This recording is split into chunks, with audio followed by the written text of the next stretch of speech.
Hej, her er det Marianne fra mariannebunk.dk. December.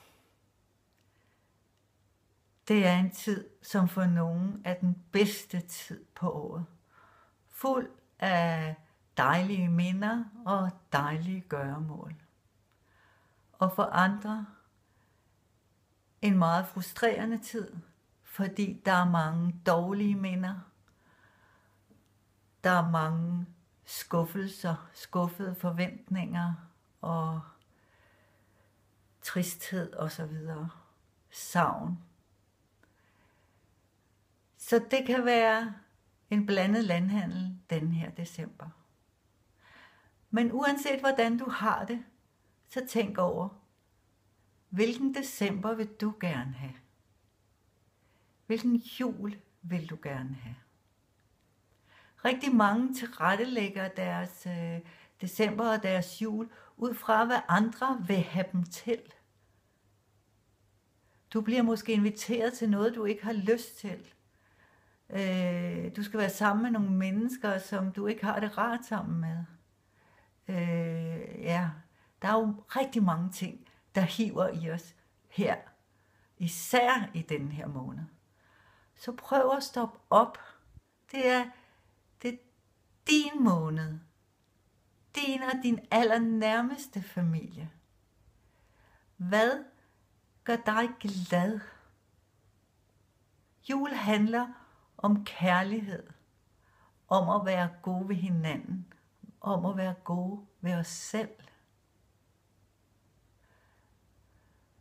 Så hvad er godt for dig og din nærmeste familie? Hvad gør dig glad? Hvad er det virkelig, du har lyst til? Har du lyst til at se en masse mennesker i alle weekenderne? Eller har du også lyst til, at der er plads til bare at gå en tur i skoven med dine børn, eller med din kæreste? Eller vil du gerne ud og se på julemarkeder? Eller vil du slet ikke noget, fordi du gider ikke rigtig jul? Alt er jo okay. Det handler om, det er, hvad er godt for dig? Hvad har du det godt med? Og vi skal være gode ved hinanden. Ja. Men du skal ikke bare gøre alt, hvad andre gerne vil have dig til, hvis det ikke er rart.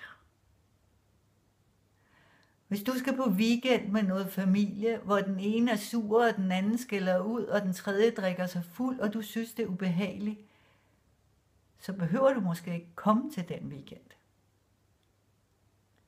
Ja, men så bliver de jo skuffet og ked af det. Ja, men hvis du kommer, så bliver du skuffet og ked af det. Så du har lov at sige nej.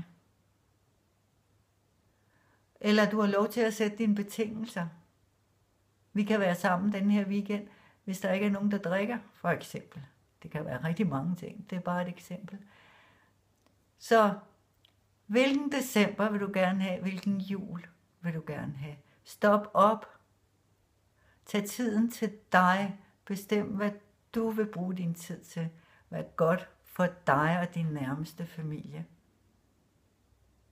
Og så planlæg ud fra det. Skriv det ind i kalenderen. Skriv din alenetid ind i kalenderen. Så ikke det er de andre, der bestemmer over din tid. Det synes jeg er et godt råd. Her hvor vi står på tærsklen til julemåneden. Det håber jeg, at du kan bruge til noget.